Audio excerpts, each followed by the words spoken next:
بسم الله توكلت على الله. معاكم نشوى من مطبخي. النهارده بقى ان شاء الله هنعمل بقى يعني بسكويت فظيع للمدارس. حلو جدا. بجد بجد من حلاوته هتعمليه على طول. بسكويت جوز الهند سهل جدا، مكوناته بسيطة. مكوناته كالعادة موجودة عندنا في كل بيت ان شاء الله بإذن الله. مش هتنزلي تجيبي اي حاجة من بره، كله متوفر عندك، كله هتلاقيه ان شاء الله بإذن الله في بيتك ان شاء الله.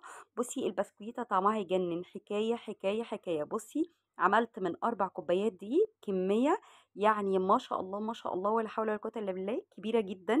بصي التسوية بتاعتها ناجحة جدا. الطعم مش عايزة أقولك تحفة تحفة تحفة، بسم الله ما شاء الله ولا حول ولا قوة إلا بالله. آه، من أحسن البسكويتات اللي أنا عملتها في حياتي، واللي أنا بجد بجد هضمنلك النجاح بتاعها إن شاء الله بإذن الله. تحفة تحفة رائعة. بصي البسكويت عاملة إزاي، مقرمشة جدا. طعمها رائع. جوز الهند مش عايزة أقولك هتحفظيها في علب زي دي، أهم حاجة تحفظيها في علب زي دي. نروح بسرعة للمقادير. المقادير عندنا بسيطة جدا، ما فيهاش اي حاجة صعبة. عندي نص كوباية زيت على نص كوباية زبدة. تمام. الطبق بتاعي يكون نظيف جدا ما فيهوش اي حاجة، يبقى نص كوباية زيت على نص كوباية زبدة على كوباية سكر ومعلقتين، كوباية ومعلقتين سكر. تمام، لان احنا مش عايزين، مش قادرين ان احنا نجيبها الربع. فجيبي الكوباية اللي انت هتعايري بيها، هي دي الكوبايه اللي انت هتستخدميها في كل حاجه. تمام. انا ما بقولش بالجرامات لان بالجرامات دي بتبقى صعبه جدا. يعني مش كلنا عندنا ميزان مطبخ. تمام، فانا بقولك بالكوبايه هتعايري بيها الكوبايه بتاعتك، اي كوبايه. اوكي، انا مش هقولك، مش هلزمك بكوبايه معينه. قلبت الزبده مع الزيت مع السكر كويس جدا لغايه ما امتزجوا كويس مع بعض، وبعد كده نزلت بواحده بيضه بدرجه حراره المطبخ. لازم يكون كل المكونات بتاعتنا بدرجه حراره المطبخ. تمام. وبعد كده نزلت بمعلقه كبيره فانيليا. ما عندكيش فانيليا سائله، اوكي ما فيش اي مشكله، هتنزلي باتنين باكت فانيليا على الخليط بتاعنا. فيش اي مشكله لما ما عندكيش فانيليا سائله، خلاص ما تأزميش الدنيا، فيش اي مشكله خالص. تمام. وبعد كده هنروح حاطين معلقتين كبار زبادي. الزبادي بقى هيخلي لك الوصفه دي تجنن، حلوه قوي قوي قوي. تمام. حطينا معلقتين الزبادي وهنبدأ برضو نقلب كويس جدا لغاية ما المكونات كلها تختفي مع بعض وتمتزج مع بعض كويس جدا وتبقى كريمي. بصي ما شاء الله عاملة ازاي، تحفة تحفة تحفة بجد، رائعة. هننزل بقى بمعلقتين كبار جوز الهند وسط، لا تكون ناعمة قوي ولا خشنة قوي، تكون وسط. تمام، اللي متوفر عندك استخدميه، ما تأزميش الدنيا. اللي متوفر عندك استخدميه. هبدأ ان انا اقلب برضو كل المكونات عشان تمتزج مع بعض. وبعد كده هنزل بربع كوباية حليب، وهبدأ برضو ان انا اقلب ربع كوباية حليب، هبدأ ان انا اقلب. تمام. المكونات صعبة معاكي ان شاء الله باذن الله، كل المكونات متواجدة عندك في البيت باذن الله ان شاء الله. مش هتفكري ان انتي تنزلي تشتري حاجة من السوبر ماركت عشان تعملي الوصفة. ان شاء الله كل حاجة موجودة عندك. الخير دايما يا رب موجود عندنا جميعا. بصي بقى المكون اللي هيخلي لك البسكويت في حتة تانية خالص. بصي انا بستخدم للوصفة دي حاجة اسمها قصنص جوز الهند.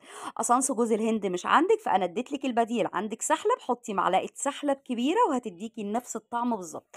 عندي 4 كوبايات دقيق، نزلت عليهم بمعلقة صغيرة مليانة بيكنج باودر، وعليهم نص معلقة صغيرة جدا ملح. بصي بقى يا ستي، خلاص خلصنا الخليط السائل بتاعنا. هنبدأ بقى الدقيق واحدة واحدة، مش هنحط الدقيق مرة واحدة عشان ما يبوظليش الوصفه. بس ان شاء الله باذن الله انا ضامنه الدقيق بتاعي، فضامنه المكونات بتاعتي، فانتي هتنزلي واحده واحده بالدقيق لغايه ما اوريكي القوام اللي احنا عايزينه. تمام. في حاجه صعبه لغايه دلوقتي؟ مفيش ان شاء الله باذن الله حاجه صعبه بالنسبه لكم، وكل حاجه هتبقى سهله، وان شاء الله هتطلعوا بسكويت عالمي عالمي بجد ان شاء الله باذن الله. هيعجبك طعمه، هتعمليه كل شويه ان شاء الله باذن الله. الوصفه بسيطه ما فيهاش اي حاجه صعبه. ما عندكيش يا ستي سحلب، خلاص اوكي هنكتفي بجوز الهند. تمام. عندك قصنص جوز الهند، هتحطي نص معلقه صغيره جدا لان بيمرر معاكي. نص معلقه صغيره جدا قصنص جوز الهند. بصي بوريكي العجينه عامله ازاي ما شاء الله. هو ده القوام اللي احنا عايزينه. ال4 دقيق، ال4 كوبايات دقيق هم دول اللي انا احتجتهم، ما زودتش ولا قللت. يبقى 4 كوبايات دقيق، كل برضو دقيق بيختلف عن التاني يا جماعه، كل دقيق بيختلف عن التاني، فابدأوا حطوا الدقيق واحدة واحدة. تمام، خلاص خلصت. عندنا اي نوع بسكويت مش بيتعجن يا جماعة، احنا بنلم بايدينا بس. هبدأ اجيب كور صغيرة، كور صغير، وبعد كده عندي كوباية جوز الهند برضو وسط، نفس اللي استخدمتها وانا بعجن. هبدأ ان انا اكور كور صغيرة كده على حسب الحجم اللي انت عايزاه للبسكويت بتاعك، وبعد كده هنزله في جوز الهند ويمين وشمال من فوق ومن تحت، وبعد كده هرصه في الصينية. يستحسن الصينية بتاعتك تكون فيها ورق زبدة عشان نتفادى ان جوزة الهند ما تتحرقش معانا. تمام، هبدأ ان انا اشكل برضو البسكويت بتاعي، وبعد كده هحطه في جوزة الهند عندي ومن تحت ومن فوق، وبعد كده ارصه في الصينيه. ما تخافيش، البسكويت مش هيفرش معاكي كتير خالص. هتقولي انتي حاطه بيكنج باودر فالبسكويت هيفرش معاكي، لا خالص، ان شاء الله باذن الله مش هيفرش، وهتشوفي النتيجه بتاعتك واحنا بنسويه. انا هجيب لك شكله وهو في الفرن، وهجيب لك وهو بيستوي، وهجيب لك بعد ما يخلص. ما شاء الله، بصي بصي الجمال عامل ازاي، ما شاء الله. ده تحطيه في اللانش بوكس وهم رايحين المدرسة، تستخدميه في البيت مع كوباية قهوة كده، يا سلام، مع كوباية شاي بلبن. يعني واحلى احلى بسكويت هتدوقيه في حياتك بجد.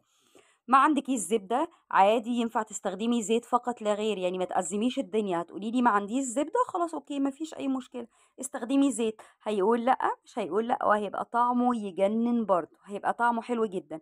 بس احنا بنستخدمين الزبدة عشان ننكه بس الطعم بتاع البسكويت يكون غني شوية عندنا. تمام، انا استخدمت زبدة نيوزيلندي. عندك اي نوع زبدة اوكي، مفيش اي مشكلة، استخدميها، مش هتقول لا والله خالص. ما شاء الله، بصي بقى الصواني عندي، وبصي البسكويت عندي عامل ازاي. طبعا احنا بنكون مشغلين الفرن قبلها بربع ساعة، ما تنسوش لازم يكون شغال قبلها بربع ساعة. التسوية بتاعة البسكويت على حسب الفرن بتاعك. اهم حاجة بتلاقي الاحرف اخدت لون، بترفعي البسكويتة من تحت بتلاقيها اخدت لون، تروحي مشغلة الشواية عشان ياخد وش من فوق، وبعد كده تطلعيه، ما تلمسهوش خالص غير لما يبرد. تمام، بصي انا عندي شكل النجمة دي وشكل النجمة دي، بدأت ان انا اشكل. اي بقى شكل عندك استخدميه، عندك اي قطعه استخدميه، احنا بس يعني انا حبيت ان انا اغير لك بس الشكل اللي هو المدور ده، وادلع لك البسكويت شويه، ونعمله اشكال مختلفه كده، اشكال النجمه دي والنجمه دي، وكانت حلوه قوي قوي. بس برضو خليكي حذرة لان الاحرف ممكن تتحرق معاكي بسرعه في تسويه الاشكال دي. تمام، هبدأ برضو ان انا انزله في جوزة الهند زي ما عملنا مع المدور، وبعد كده خلاص. ما شاء الله ما شاء الله، ولا حول ولا قوة الا بالله. الكمية بتاعة الاربع كوبايات عملت لي بسم الله ما شاء الله، بسم الله ما شاء الله، عملت لي في حدود 2 كيلو الا في البسكويت، يعني 2 كيلو الا ربع، 2 كيلو الا ربع. الكمية كلها ما شاء الله، بجد بجد يا جماعة، بيوزن معاكي وبيرمي كمية معاكي كبيرة قوي. بدأت إن أنا يعني أنا عايزة أخلّص الكمية بتاعتي، فبدأت إن أنا أشكِّل بالأشكال اللي أنا وريتهم لِك. عندِك أي قطّاعة قطّعي بيها، ما فيش أي مشكلة، مش هتقول لأ. وبدأت إن أنا كالعادة أنزل في جوزة الهند، وبعد كده يمين وشمال، وما شاء الله تجنِّن. بُصّوا الشكل عامل إزاي، سايبة الحكم ليكم. البسكويت ده لمّا تجرّبوه بجد بجد هتدمنوه، بجد هيكون حاجة أساسية عندكم.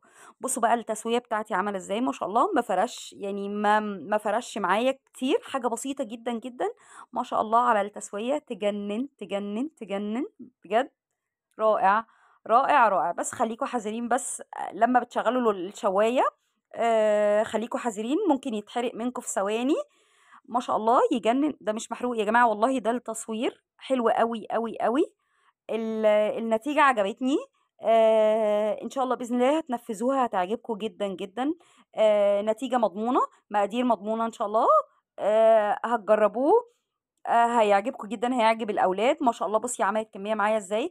احفظيه في علب ليها غطا، علب تكون محكمة، وبين كل طبقة وطبقة بسكويت لازم تحطي أكياس عشان تفضل محتفظة بالطعم والريحة بتاعتها والقرمشة بتاعتها. ما شاء الله تجنن. إن شاء الله يا رب الفيديو يكون عجبكم، يكون مبسط خفيف عليكم، يكون شرحي أنا بيقدر يوصل ليكم، وأكون خفيفة عليكم إن شاء الله بإذن الله، ويكون فيديوهاتي بتعجبكم، بتنول على إعجابكم إن شاء الله. يا رب يا رب، اللهم احسن ما بين ايدينا جميعا يا رب، اللهم وفقنا جميعا، اللهم ارزقنا من حيث لا نحتسب ولا ندري يا رب جميعا. وابدأوا بالتوكل على الله، كل حاجة هتلاقوها بتتعمل سهلة جدًا. ما تنسوش تعملوا لايك وشير وتفعلوا زر الجرس وتشتركوا في القناة، وانتظروني في فيديو جديد إن شاء الله بإذن الله. وآخر حاجة هاقولها، باي باي.